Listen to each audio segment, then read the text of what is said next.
بسم الله الرحمن الرحيم. اللهم صل وسلم وبارك على سيدنا محمد وعلى آله وصحبه وسلم تسليما كثيرا. السلام عليكم ورحمة الله وبركاته. ازيكم يا شباب؟ أتمنى من ربنا تكونوا بخير وفي أحسن حال. معنا إن شاء الله في الفيديو ده بلور صيني، نوع أو اسم تجاري فيت اهوت، مش شغال خالص. نوصله بالكهرباء كده ونجرب مع بعض. كده عندي هنا الكهرباء متصلة بالمشترك، نوصل كده ونجرب. ما بيشتغلش طبعا اهوت. اي معدة كهربائية او اي آلة كهربائية، اول حاجة تعملها اول حاجة تفحصها فيها تبص على الشربون الاول. في بعض المعدات بيكون الشربون بيتفك والجهاز مقفول، وفي بعض المعدات لازم نفك الجهاز عشان تبص على الشربون. هنا الشربون عندنا يعتبر بيتفك بدون ما نفك اي حاجة في الجهاز. نبص مع بعض كده، نفك عندنا الشربون دوت ونشوف مع بعض كده هل متآكل ولا سليم.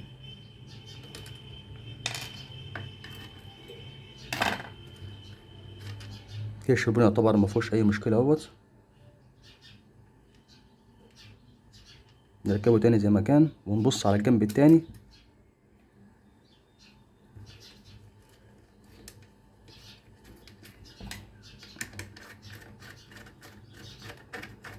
نبص على الجنب التاني برضو. بعد ما نتأكد ان الشربون سليم، بنفحص بعد كده الكابل بتاع الكهرباء بتاع المعد او الآلة بتاعتنا، نتأكد ان الكابل سليم.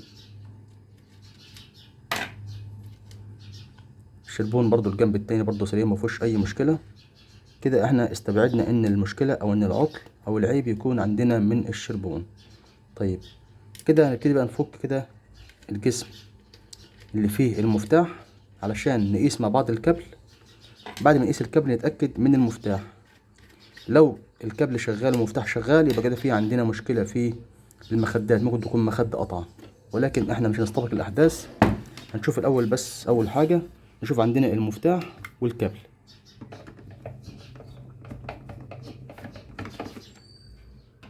كده فكيت عندي الأربع مسامير ماسكين عندنا الجزء دوت اللي هو ماسك المفتاح. واحد اتنين تلاتة أربع مسامير.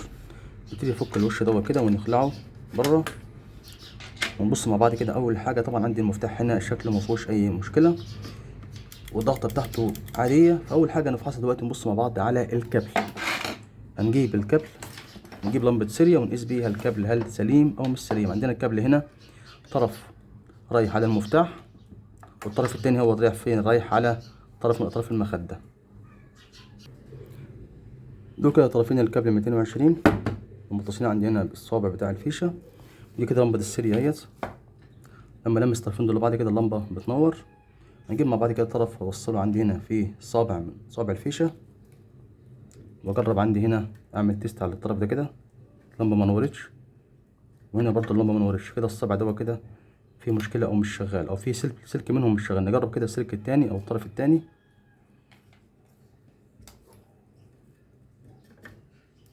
كده الجنب ده شغال. اصبح عندنا في جنب عندنا دلوقتي هنا مش شغال في ايه؟ في الكابل. طيب اول حاجه ببص على الكابل هنا، بتفحص الكابل كده. ممكن تمسك الكابل تبص فيه كده، ممكن يكون فيه حته مثلا محروقه ولا حته بارزه كده او كده، او حته فيه اثار تلف. او ساعات بيكون عندنا الصابع دوت بيكون فيه مثلا متلخلخ، او فيه عندنا هنا ساعات بيفصل كهرباء، وساعات بيكون فيه عندنا الكهرباء فاصله برضو من المنطقه دي كده، او من النقطه ديت اللي هي عندي هنا داخل الجراب دوت. يعتبر اكتر نقاط في الكابل بيكون بايظه، اللي هي النقطه ديت والنقطه اللي هي هنا ديت. وساعات بيكون الكابل نفسه فيه مشكله، ولكن عندنا انا شايف الكابل دلوقتي مفيهوش اي حاجه. نفك عندنا هنا الجزء ده اللي ماسك عندنا الكابل، لان ساعات الكابل بيكون فيه مشكله في المنطقه دي كده من التاني كده وكده. نفك عندنا هنا، نبص مع بعض كده على الكابل في المنطقه دي كده.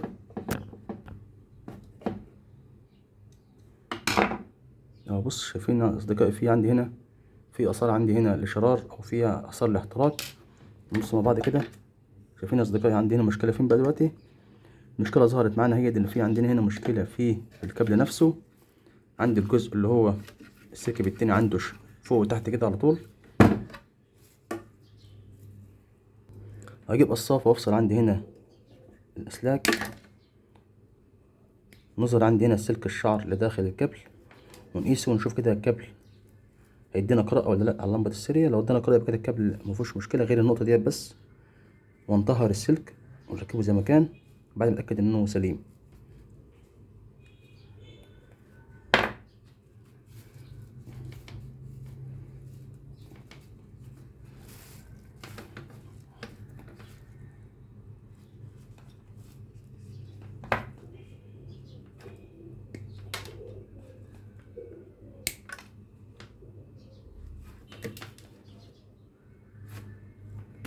لمس الطرفين دول لبعض كده، واجيب لمبة السيريا، طفي لمبة السيريا على الكابل كده. كده الكابل سليم مفيهوش اي مشكلة. يبقى كده عندنا مشكلة الجزء اللي شفناه اللي هو المحترك الاسود دوت اللي في الكابل. هبتدي دلوقتي اشيل عندنا هنا، افصل الطرف دوت كده عشان نوصل السلك بقى على نضيف، واشيل عندنا هنا الترميلة ديت.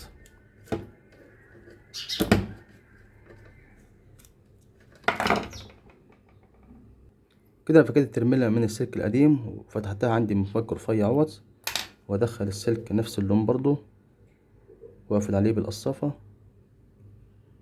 او بالبنسة.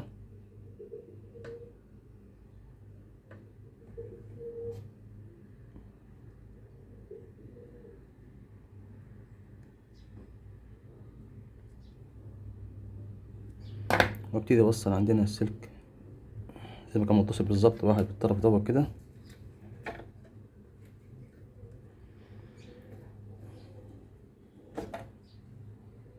نجيب الجزء العازل دوت نعزل بيه اللحام،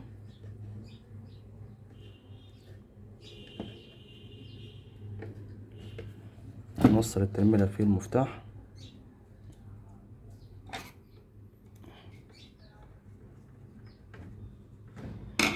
نقعد المفتاح مكانه ونقفل البلور زي ما كان بالظبط.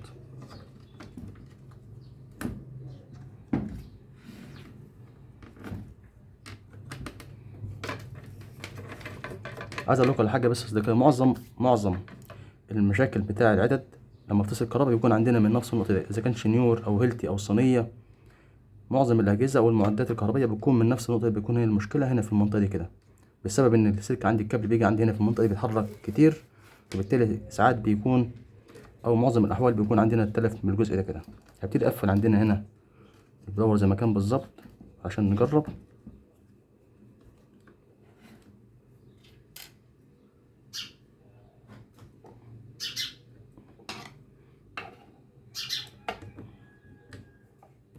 كده قفلت انا المسامير زي ما كانت بالظبط ديت. نجرب كده مع بعض، نقول بسم الله ونجرب. بسم الله الرحمن الرحيم.